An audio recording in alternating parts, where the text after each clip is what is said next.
Well, hello everyone. I'm Paul Elam at paulelam.com, and welcome to another discussion for Regarding Men, where we hold men in high regard and where red pill isolation comes to die.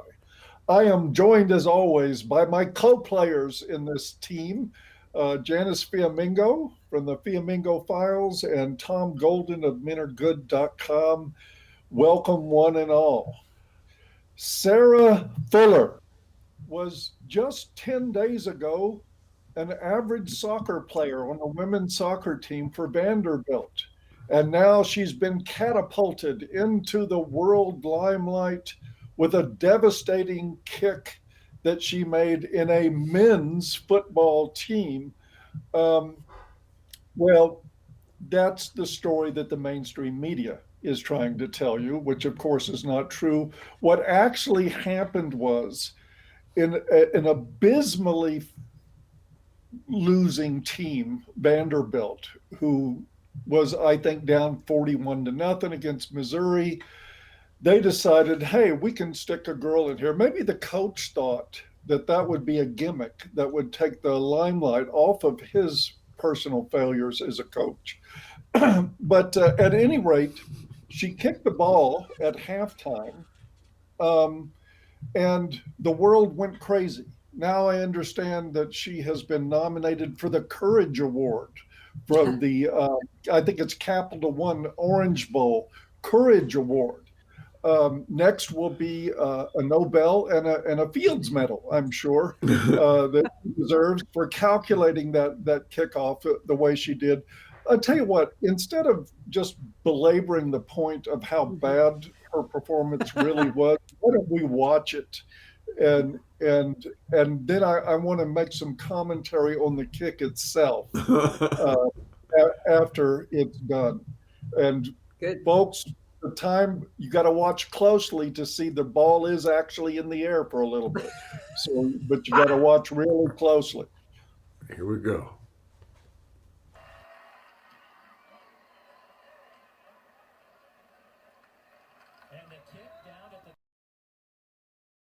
Of them. Let's take a look at a couple of factors here. One, this is what we call a squib kick. Right. And squib kicks come in two varieties. One is the intentional squib, that when you're trying to perform an onside kick, you actually kick the ball close to the ground, hope it goes 10 yards, that one of the opposing players touches it, and that will allow the team who kicked a shot at possession of the ball. That's when you do it intentionally. That was not for Sarah Fuller's kick. Sarah Fuller's kick was one that would have drawn an apology from any male kicker to the team for blowing it. This was absolutely a botched kick. It was no good. It traveled a very short distance. Normally, you want your team that's receiving the ball, if your defense, you want to hold them inside the 20. And anything after that is generally considered better field position. The opposing team ended up with it on the 35-yard line, which any team would be grateful to start from the 35 on any given drive.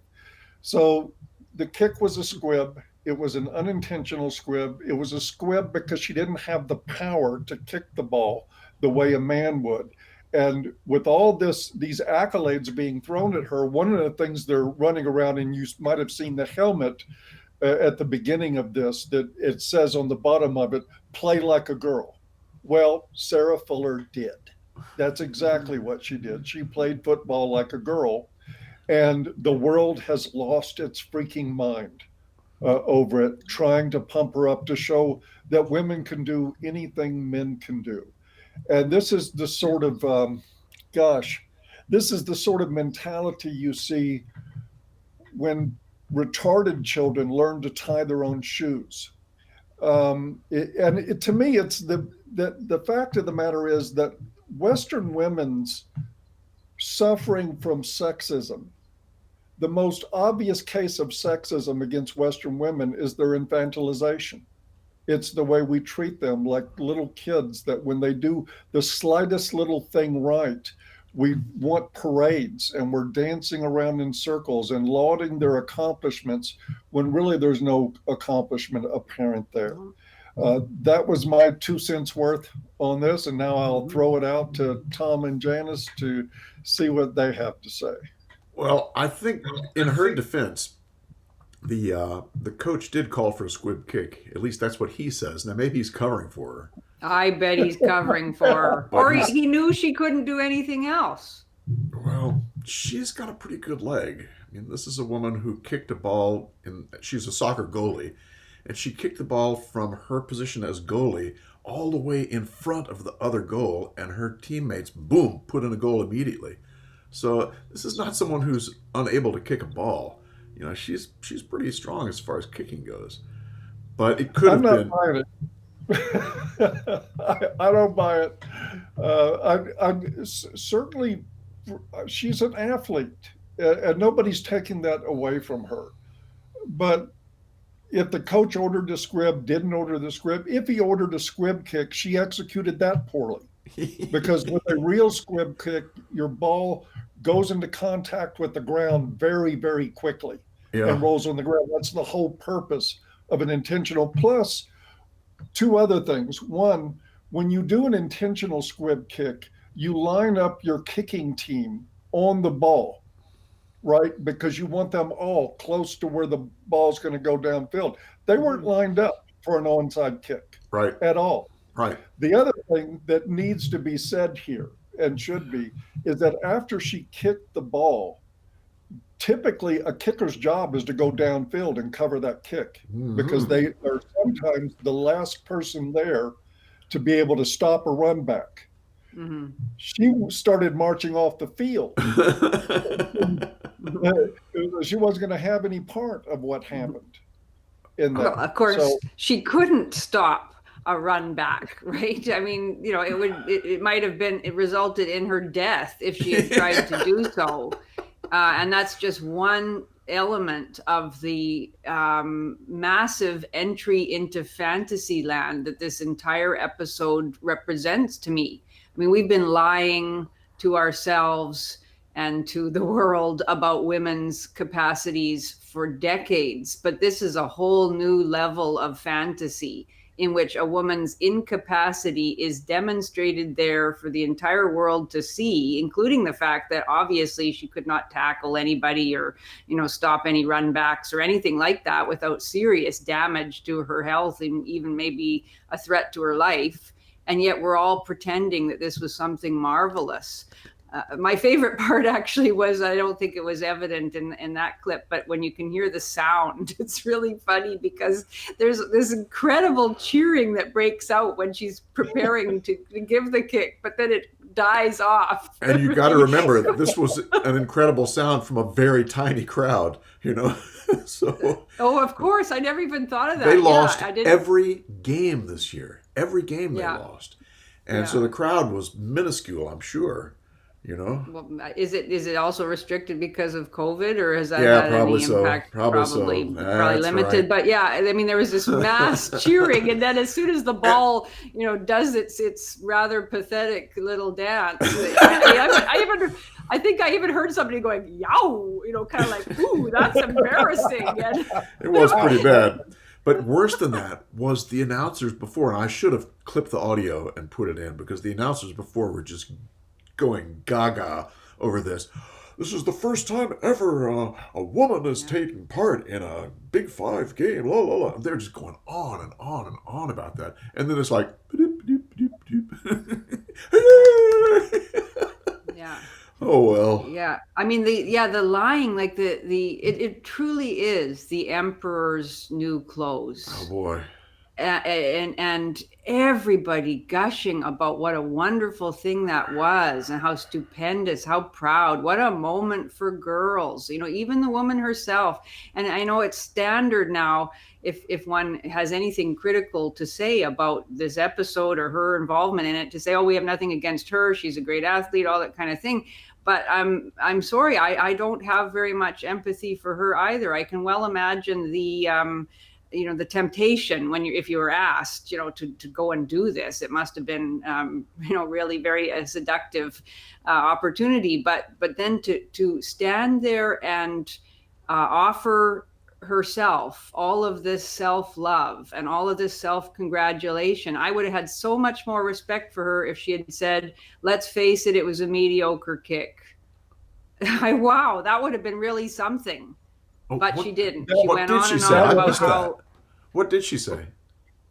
Oh, well, she said exactly what one would expect she would say. She said, it was a very proud moment. And I was doing this for all the little girls out there. I was doing this to show them that they can do anything they want to do if they just set their mind to it. I don't think she actually said if they just overcome the enormous sexist barriers that still hold little girls back. And I hope I stand against that tide of misogyny. She didn't go that far, but she certainly was full of self-congratulation. And that, it was just ludicrous. And of course, everybody else fawning all over her. And the one sports commentator that apparently, I forget his name now, who tweeted to say that it's equality to comment that was a lousy kick, and then he deleted his tweet immediately, but is being widely attacked for his sexism. It's a great comment. The whole thing is, it is, and that is the truth. Yes. If we really believe in anything like equality, we'd have to speak frankly about the failure of the kick and the failure of the whole idea of a woman being involved in men's football from the beginning. That's the other standard thing you're supposed to say, right? You're supposed to say, I don't have anything against women being involved in men's football. Well, why wouldn't you have anything against it if you had any sense whatsoever? Because it's clearly biologically impossible. It would result in horrific injuries. It would deform the game. It would make it impossible to play with any kind of sincerity. So why do we have to pretend that we're in favor of women becoming involved in men's football? Because those are the rules, Janice. Those are the. He also said the obligatory, I want to be an inspiration to women everywhere. All the typical lines you would expect out of this scenario. What's also really, really funny about this story is that apparently during halftime, she lectured the rest of the team on their esprit de corps. And you know what? Two things. One, a kicker isn't even considered a real player by real players. They're considered an appendage and an afterthought in a football game. That's just sort of a necessary evil you have to have. Right. But you know what happens with men in this same scenario? When the FNG or the fucking new guy comes into the room and starts talking to people, the rest of the men shut him out, say, we don't want to hear this shit. And she was bragging about having lectured, come on the team to lecture all the male players, and even said that coaches came up to her afterward and said, I've always wanted to say that, which I'm sure the coaches are very shy about saying what they want to say to football players. This is just... She's turned this into a ham act. But it was what she said, Paul, that was worse than anything. And what she told them was they needed to be cheering for their own team. From the sidelines need to be cheering all the time. When they went and played soccer, they cheered a whole game for each other, blah, blah, blah, blah. And you should be cheering for... It's like, this is a team that's lost every freaking game. These guys are... He wants them to cheer for a first down. They're dejected. That's what she said. They're dejected. These guys are at the bottom of the barrel. They're not going to do that. She has no idea of what's going on with that team. And it's just... I wish we had a recording of her speech at halftime, because that would be just a mind blower. But there is the text of it. You can find it quoted at length in various articles on this subject. And text. That's interesting, isn't it? Well, that's an interesting question. I read that somebody was interviewing her, and she then, I can't remember now whether she reported exactly what she had said, or whether maybe indeed she sent her the text of the speech, or maybe simply paraphrased what she remembered having said. But it was incredibly arrogant. Yes. We know one thing for sure, though, Janice. Her halftime speech did absolutely nothing for that team. Because when they went into halftime, at halftime, it was 21-0. And when the game was over, it was 41-0. So, well, that's a point, Tom. They scored one less point in the second half. And I'm sure that was attributed to her. To her speech. That's the Fuller point. Yeah, the Fuller point. Fuller brush treatment.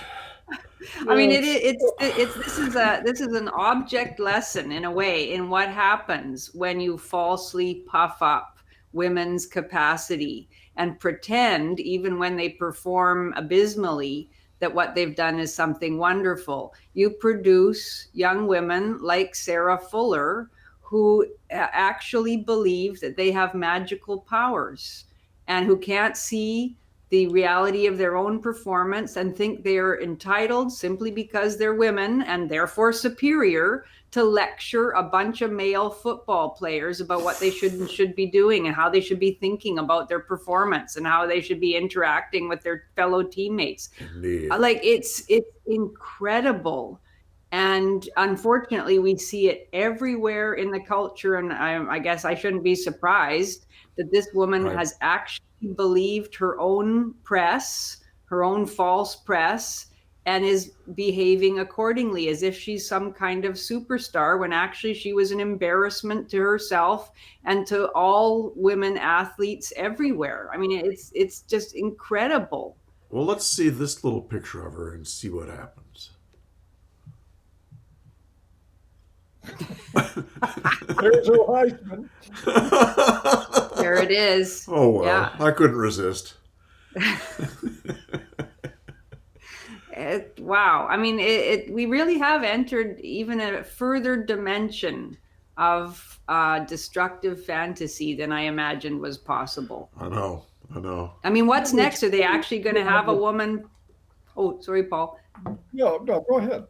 I was just going to say, what could be next? Like, are they going to actually have a woman play in an entire, half of a game, and have all the male players trying to avoid tackling her, and so that she'll get all sorts of touchdowns, and people can say, look, women are capable of getting more touchdowns than most male players can get. I mean, it's just, I honestly think now that there are no lengths of dishonesty and, women are better ideology, no lengths that everybody won't go. And even those people who dissent from the orthodoxy have to say, oh, I've got nothing against women in football, I've got nothing against this woman, she's wonderful, and blah blah blah. It's just absolutely it's mind-blowing.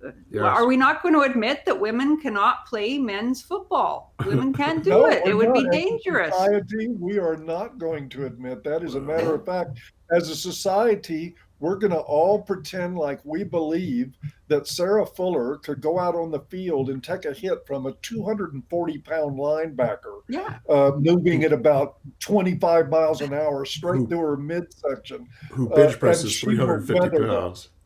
Yes. And one of these days, this mentality will get women hurt.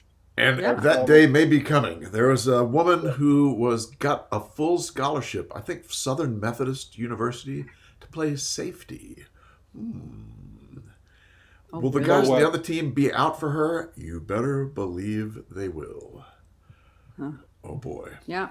Well, I mean, and this is straight out. We can thank the feminist theorists for this, because I remember reading. I read a chapter by two women's studies scholars about gender as a social construct, in which they actually make the claim that even in sports, women's different body types and women's different athletic achievements are all a result of socialization, even including, they claim, things like the fact that parents, mothers, I guess, in particular, feed their sons more meat, give their sons, a larger helping, at the dinner table and give their daughters less out of this false idea that there's something different about boys and girls. And if only they didn't do that, the girls would grow up to look exactly like the boys and to have the exact same physical capacity. So there is some portion of women and men, I assume, out there who actually believe that that is true. It's crazy. Wow. It's absolutely insane. Well, they either believe it's true or, like the rest of society, they're just browbeat and scared to say anything contrary to the narrative. So we'll all sit around going, oh, yes, women can play pro football with men. Absolutely, that can happen. I want to see it happen once where they really have to play football. And if you they've got a team that's going to have a woman playing free safety, apparently, we will end up talking about that, because that woman is destined for pain and injury. You would think so. Well, safety, that's a high contact position. I know. Sean Taylor. I mean, it's amazing the lengths that we're willing to go. And of course, this has been happening in a different form in colleges all across the United States because of Title IX and all of its rules about funding for athletes. And what it's meant is a mass disproportion, because most U.S. colleges have a men's football team, and so they want to give scholarships to each of those players, and the Title IX mandates that they must give the same amount to female athletes, and there simply is not the interest in the team sports, especially not in football, amongst women. And so it means that there's a whole bunch more money that is given to female athletes who are not necessarily as talented. And if you're a female athlete looking for a scholarship, well, you're really set up very, very well. And if you're a male athlete, it's extremely difficult to get the scholarships that would normally be made available. Like the sacrifice of quality in the sports arena, as well as in many, many other arenas, of course, as a result of this fantasy that we are willing to continue to pretend to believe in decade after decade, is really sad to see. Anyway, it's amazing. It's awful. And, I'll be selfish about it. It's going to ruin the sport. To bring women onto the field with men. Men are screwed in that situation. They either practice chivalry and let up on them, or they play them like they're men, and then those men who do that will be demonized across the board. The rules will change. Yeah, they'll have to change the rules. Just like happened in the workplace. Before women came in force, men treated each other pretty harshly in the workplace, and that was okay. I mean, that worked out. But when women came in, oh no, we can't treat people harshly. Expect that. Yeah, that's what I guess we can look forward to in the next 10 years. Pulling flags. Yeah. Mm-hmm. Maybe they'll change it to touch football. I mean, I can't imagine how football could be made. I mean, there's just no way women could compete. They don't have the speed.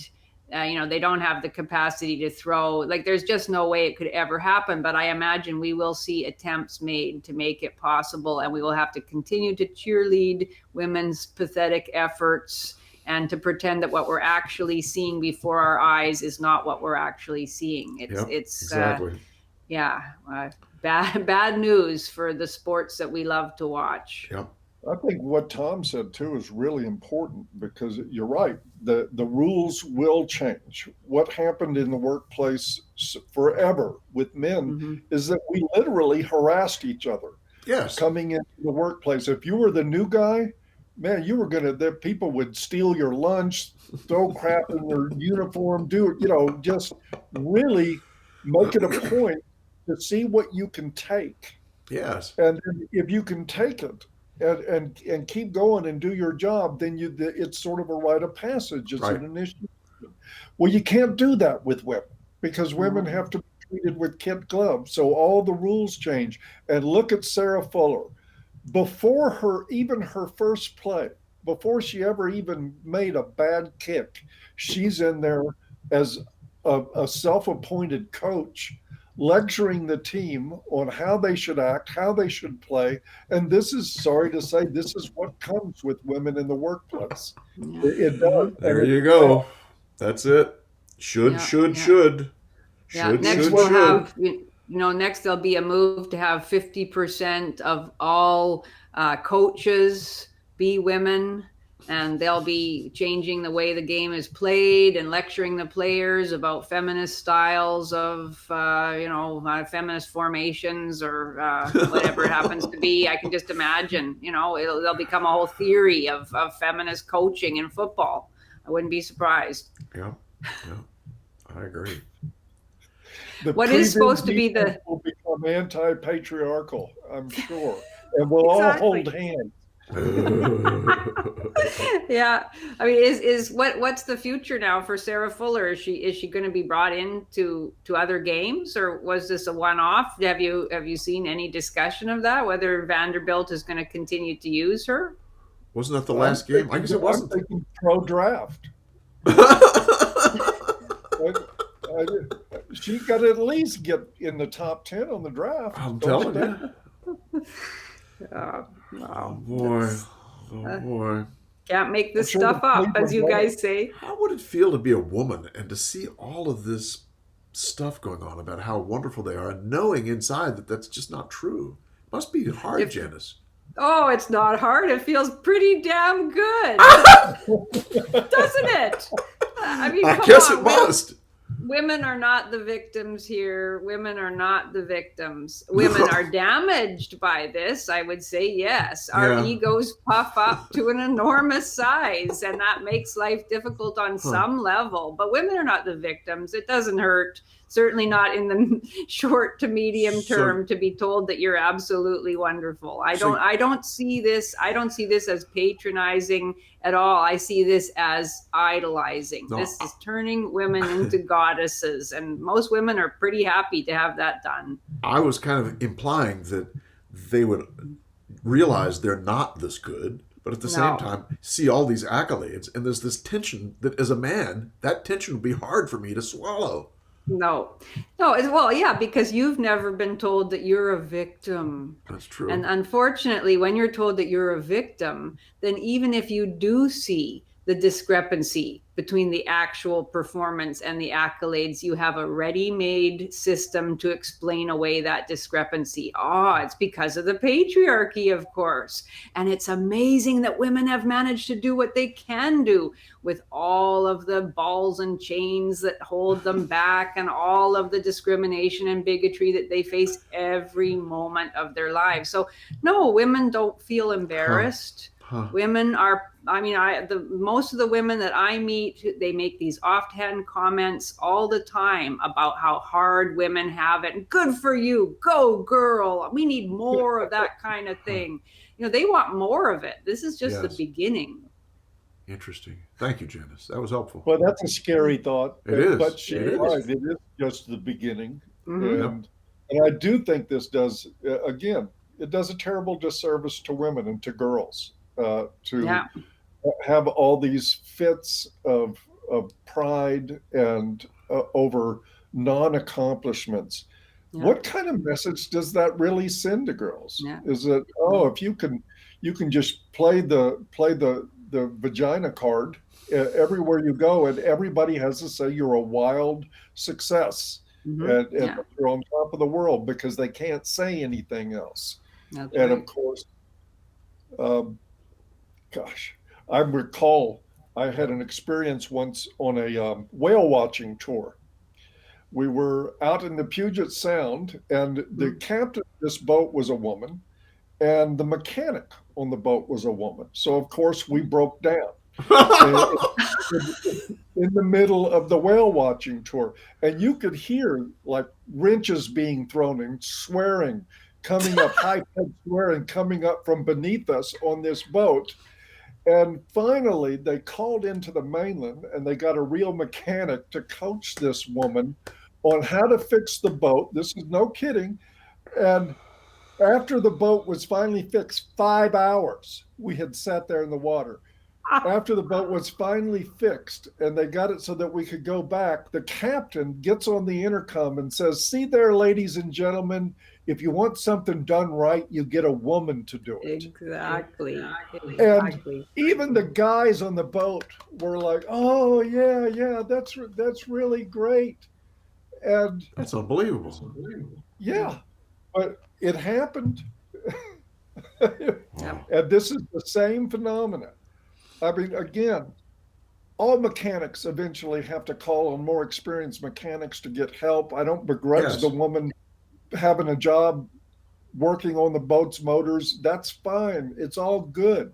But good grief, why not a little credit to where she actually got mentored into how to fix the problem? And it's as soon as the guy was done telling her how to do her job, he was out of the picture and she was the hero of the boat. And everybody on the boat, except one asshole, was sitting there clapping for her. Well, thank goodness for the occasional asshole who stands up for the truth Really? and recognizes reality.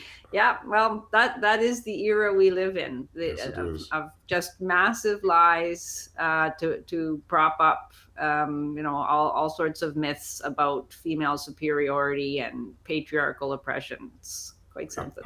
Crazy. Anyway, all you can do is laugh, because if you didn't laugh, you might cry. And if you're having trouble laughing, just watch that kick. Yeah. Yeah, exactly. That should Listen to help the you out. cheer die off. Oh, me. Oh, well. Oh, well. Oh, well. Another deep dive into gynocentrism. Yeah. Yeah. Yeah. So enjoy football while you can, guys. I certainly love it. Well, lucky for me, I quit watching pro football when they started kneeling. Me too. I still would love to watch some college ball, but if they're going to screw that up too, Yeah. what can I say? I guess I'll just Yeah. try to watch more baseball. Mm-hmm. Well, there's always Canadian. Sorry, Paul. Baseball is kneeling too. There's always Canadian, but isn't that What? no? Don't say it. What? The ultimate oxymoron, Canadian football. Oh, really? Oh, you should have a conversation with my mother, because my mother will always say that Canadian football is far superior, far more interesting than American football. Yeah, the rules, she says, make it it's more challenging, it's more fast paced, there are fewer downs, so all sorts of things. So, but you'd have to get into an argument with her. But she's I would passionate never argue about with Canadian. Janice's mother. Far be it from me to Yes. ever argue with Janice's mother. Not today. Not today. I think have we covered this as much as we I want think- Oh to? man, I think we've kicked it good enough. We're beating a Yeah. dead pigskin. So, Oh god. okay, so we will end by saying that men R. Good. That was close, All right. Paul. That was close. Janice, that was very clever to go first. You can't guys miss when take you go care. first. We'll All see you right. next time. We'll see you care. then. Bye-bye. all right, bye-bye.